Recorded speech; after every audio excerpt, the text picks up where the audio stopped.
Hello, welcome to YCFT. This week, the chair is still here. Chair is still It's been here for a little while now, so I think it's here to stay, guys. it's here to stay. Yeah. So you're very tall. You're I high up like now. it. I like it. It's taken a little bit to get used to. Cameras have to be reset in different ways. Yeah. It changed everything. Which it's probably appeared in a couple by now. I think it Depending on maybe, what the schedule will be. I don't know. Probably has. Who knows? So this week, Zingas, because the Shaggy Pop vinyl has returned, we're talking about another Scooby-Doo film. Yeah, we are. The Scooby-Doo and the Alien Invaders, which came out in the glorious year of 2000. 2000. So this film is 22 years old. Yeah, it's in the millennium.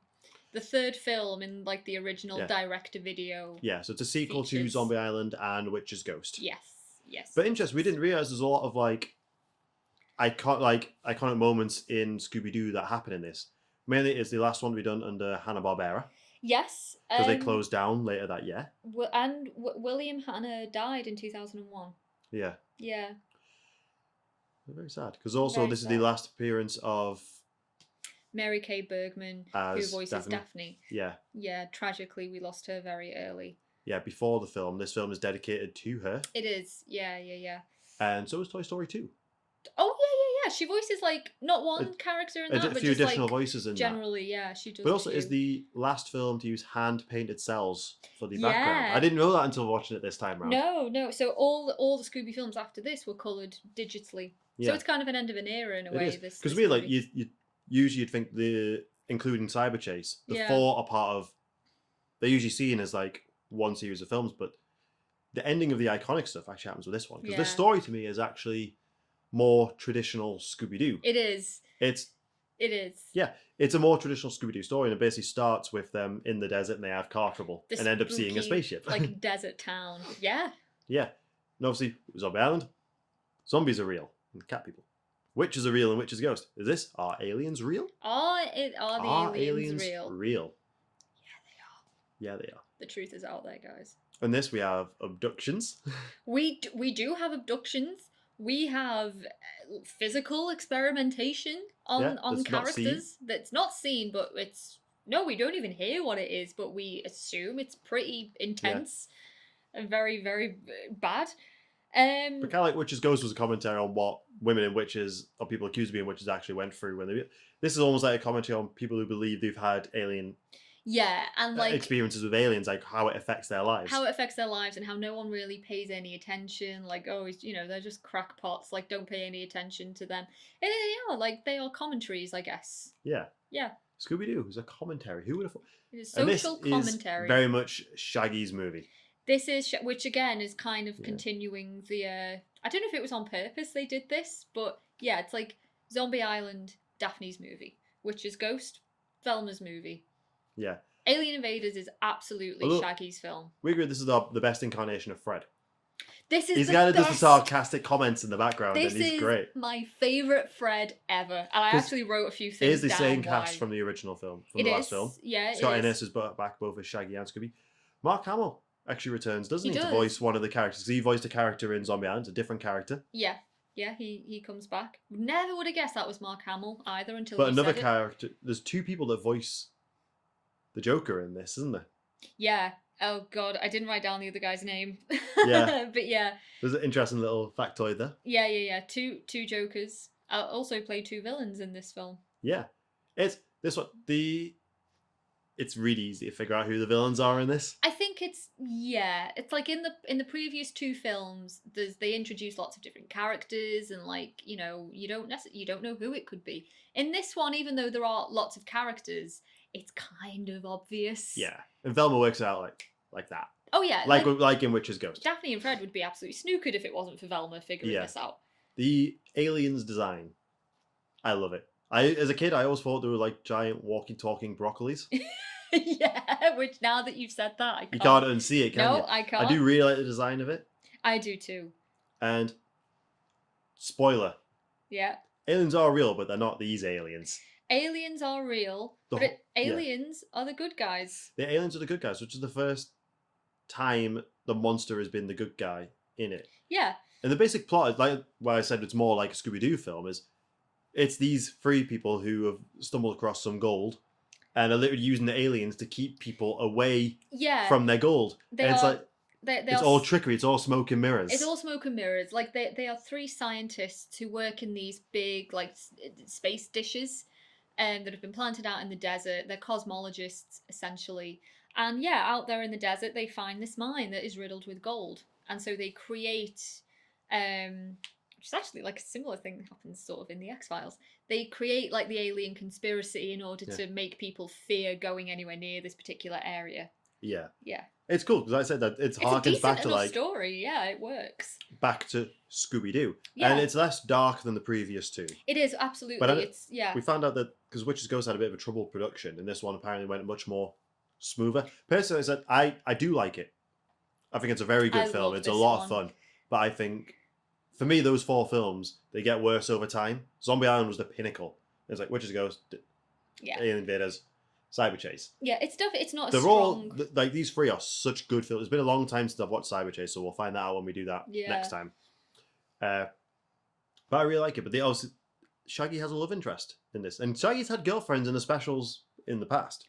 Shaggy gets a fair bit of action.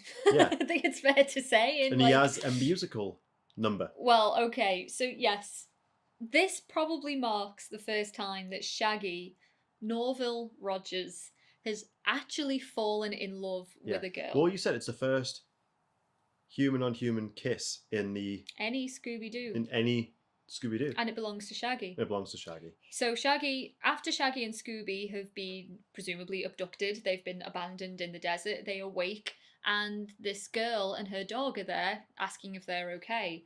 And she's called Crystal, who is also like very 70s retro dress. 60s, yeah, dressed in 60s, like Shaggy. Yeah. She has a golden retriever called Amber. So conveniently for Scooby, yeah.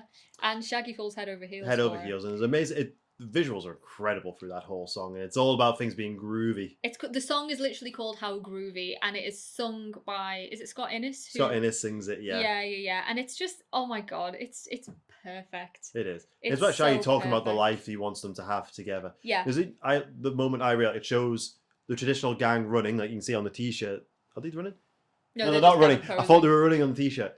We all know the gang running. We've seen that. From like the classic Scooby-Doo It shows them that show. being chased by a ghost and Shaggy having to leave because he has to get back for tea. The gang and the ghost are stood just like huh? What? And I love that he would leave that life behind for her to have kids and a family. That's what he wants. That's what he wants. But he wants it with her. I don't think he's never wanted it with anyone else. No, he wants it with her. Even when I'm chasing ghosts, I'll quit in time for dinner, 6 o'clock at the most. How groovy. And unfortunately for Shaggy. Unfortunately for Shaggy, the only person for him is literally out of this world. She is an alien. Well, it's the same with Scooby. The only person for Scooby and Shaggy is literally from another planet. Yeah. Out of this world. Yeah. It turns out both Crystal and Amber is the dog who can also talk, they have been drawn to this specific area because the dishes that have been planted have been kind of inadvertently communicating with a different species. Well, they actually picked up on signals sent from the 60s. And that it took that long, and that's why they're dressed as hippies. Crystal is dressed the way she is, because like that's the last connection they had with There's humans. a nice line from Velma. It's like, when I said there's someone for everyone, I didn't think out there. She didn't take that into consideration. Yeah. There's actually a really sweet moment with like Fred as well. He even like strokes Scooby like a dog. And he's like checking if they're both asking if he's okay. Yeah. And yeah, it's like Fred through these films has gotten so much more depth as a character. I love the turn of like to comedic Fred. Yeah. Because I think that really suits him. And we saw much of it in Zombie Island, and it's progressed throughout the films, but this for me is peak Fred.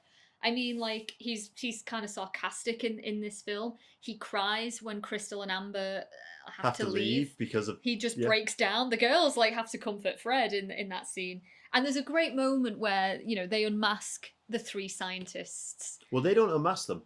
Velma literally says, we know who you are, so they have to unmask themselves. And so, you know, like so these 3 scientists, they've got the gang, they've got Fred, Daphne, Velma in a net. They're going to kill them. They're going to dump them in like this pit. He literally says, oh no, Fred's like, you just know too much. And he just goes, Fred goes, we always do. He's like, yeah, that's always our problem.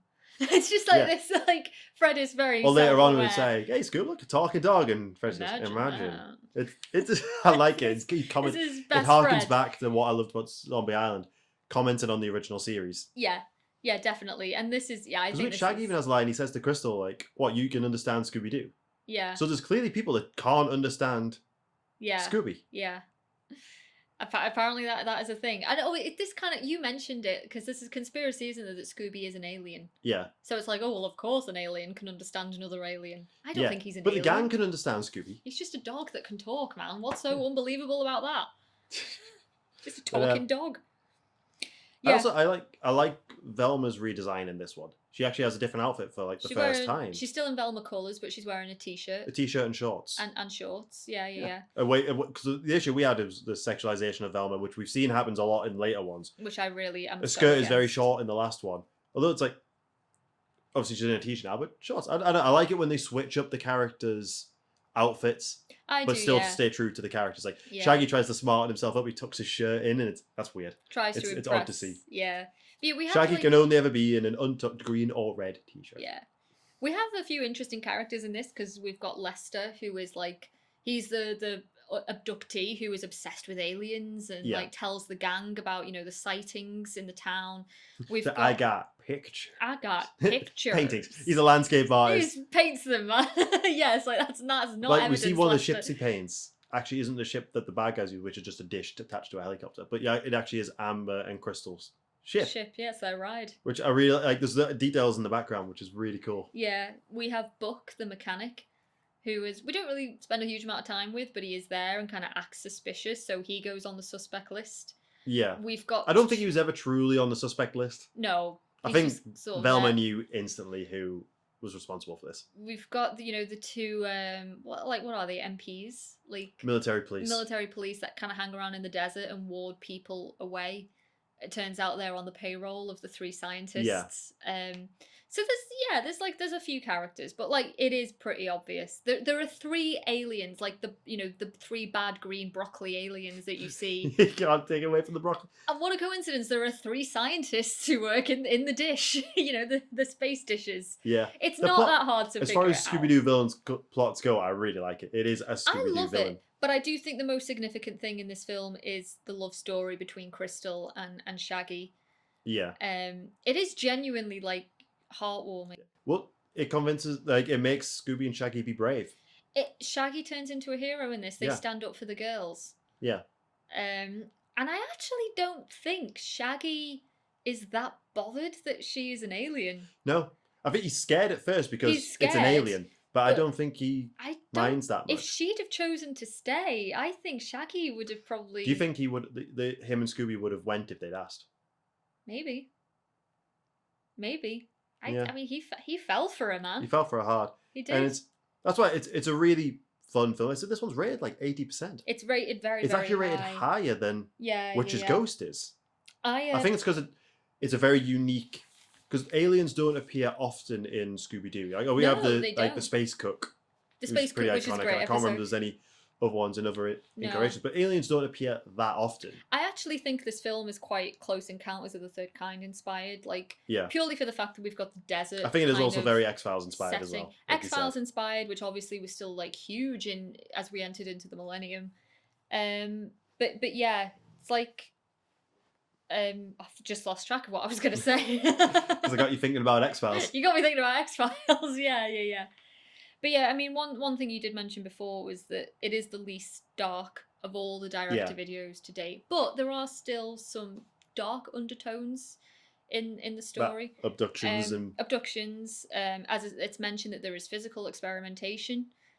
We don't really hear what the aliens did, but we can assume it's pretty bad based on the gang's reaction. Especially considering that these are people dressed as aliens doing physical examinations on humans. Yeah. We also have obviously emotional heartbreak in this film. That's what I was going to say. The Close Encounters connection. So in that film, it turns out obviously the aliens are good. They are friendly. They're just curious about humanity. And yes, they abduct people, but ultimately they don't mean us any harm. They bring them back. After a long period of time. Yeah. But they do bring them back. They don't harm them. And I think in this film, turns out the actual aliens are are Good. nice. They're good. They're just again, they're curious. They want to see what's going on. I think it's similar to what they do in Zombie Island. The zombies are actually the good guys. Yeah, they are. As far as that, it's that theme of like, don't judge a book by its cover. Yeah, witch is ghost. The witch is evil. Who are the real monsters? Who are the real monsters in this? Yeah. So yeah, I think it's not the darkest. It's technically not as great a film as Zombie Island is, but it's still a fun little film. It's even as much as I love Witch's Ghost. There's parts of this that are better than it. Like the stuff they do with the characters. But overall, Witch's Ghost is a better film. But this is by no means a bad film. It's it's fun. Not. It's quite short. Every. And I think I like the harkening back to a more traditional Scooby-Doo for it. Yeah, that little cameo that we get of the gang in their heyday. Yeah. We also have a Rocky version of Scooby-Doo Where Are You that is performed by Jennifer Love Hewitt. I don't know how that came about. The song that comes later, like there's always like a song for a chase. The aliens are here. Yeah. It's the weakest so far. It's a good song, it's really weak in comparison to like Terror Time Again, all the Hex Girls. Yeah. But it's still there. But the Jennifer Love Hewitt's version of the opening is really cool. It is actually, yeah. She can sing. Oh, she had albums. Yeah, she had albums. So yeah, I just didn't realize it was her. I never made the connection, but yeah, thank you IMDb trivia for that one. I love this movie a lot, Yeah, I really do. It's one I watched a lot when I was a kid. Yeah, I do remember them when this one came out. I don't think I watched it as much as I did the other ones. No. But I've definitely watched it more than Cyberchase. I enjoy it more than Cyberchase. I do. I love the comedy in it as well. Like, again, with Fred, because there's a scene where Shaggy and Scooby, they go back to see the gang at the diner after they've just seen Crystal and Amber, and they're just so smitten. And they're in the diner, so that they're going to order breakfast. And Scooby and Shaggy, for the first time, turn down an opportunity to order food. They're not hungry. And Fred is convinced, like, something's not right. He sniffs the water. He sniffs water, yes. Which, back to another, like, the idea that Shaggy's a stoner. Yeah. I mean, we know he's a stoner. We know he is. The live action one implies it very heavily. Yeah. Mary Jane. My favourite name. I was thinking like this. The smoke coming out of the van. Oh the God, beach. yeah. They come out coughing. Yeah. Oh, I love it. I love the comedy in this. Yeah, it deals with a few things that we haven't ever seen really in Scooby-Doo before. Yeah, a complex relationship. And like you said, Shaggy does have quite a lot of love interests in Reluctant Werewolf. He has a girlfriend. In Boo Brothers, he's chased relentlessly by a girl who's obsessed with him.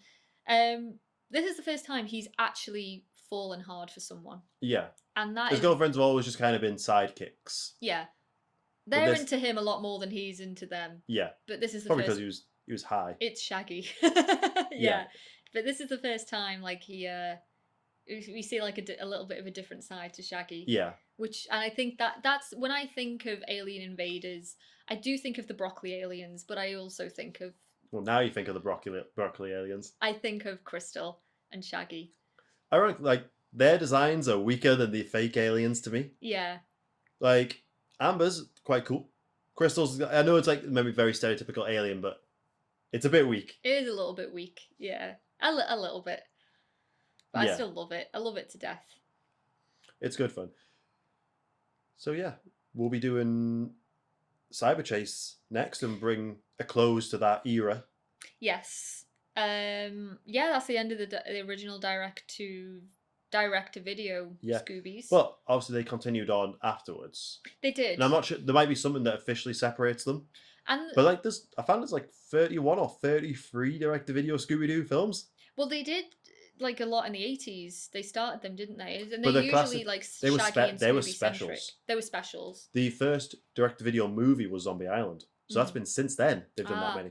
Oh yeah, like Loch Ness Monster and like they go to Egypt at some point. I know, meet Batman. and they meet Batman. Yeah, there's a lot. God, there's a lot of Scooby-Doo. There's a lot videos to come, guys. But basically, I think once we've done Cyberchase, that's when I want to do.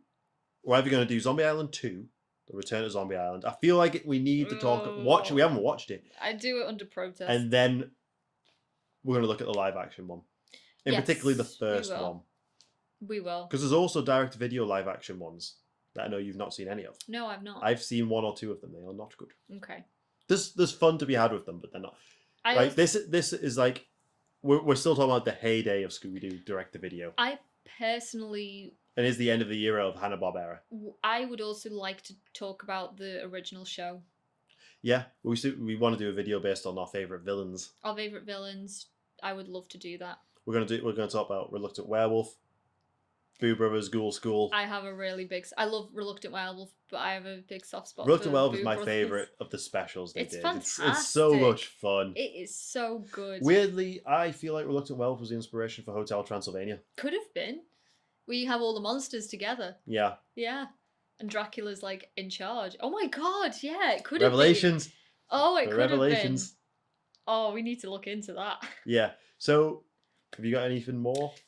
No, I love this film a lot, if you can't tell. Yeah. And please go and listen to the Shaggy song. How groovy. It is on YouTube. Gives unreal expectations of what guys need to do when they're in love. I'd get I that can't on sing a vinyl. musical. We can't all sing musicals. But it is a really cool number and it's a lot of fun. And visually it's stunning. Yeah, it is. It is. But it is a shame that this is the end of the hand-painted cell era. Mm. Because you look at Scooby-Doo backgrounds, they're iconic. I think also just one thing, now you mentioned it, is all of the films so far that we've covered with Scooby-Doo, very different settings. Yeah. Like, the first one, Zombie Island, obviously we're in like Louisiana, the bayous, like the deep south. Witch's Ghost, we're in like this New England. Maine-inspired little autumnly town. It's very cozy. Now we're in the desert. Now we're in the desert, man. Yeah, with aliens. Yeah. It's cool. Like, I can't think of what it's maybe like Roswell kind of area, isn't it? Roswell, like around there, like Nevada. And then they're in a video game. And then they end up in a video game. So different settings. Yeah. So yeah, thanks for watching. We hope you enjoy. Like, let us know which one your favorite Scooby-Doo is, and give us recommendations on films that other Scooby-Doo films to watch outside of like Cyberchase, ones that we might not have seen and most likely haven't seen. Yeah. And we could do a couple of like first time viewing opinions. Yeah. Love to do that. And if you've seen any of the shows outside, the last of the shows I watched was What's New Scooby-Doo. Same. And we're going back like what, mid-2000s or something? What's New Scooby-Doo came about after Zombie Island. Oh wow. Okay. So it's a while. Simple Plan I've seen Simple Plan play that intro live. Have, yeah. It was awesome. So yeah, if anyone's watched any of the other shows, we could look into them. Yeah. Potentially. Yeah, I'd be up for it. I'd be very happy to. So until next time. Goodbye.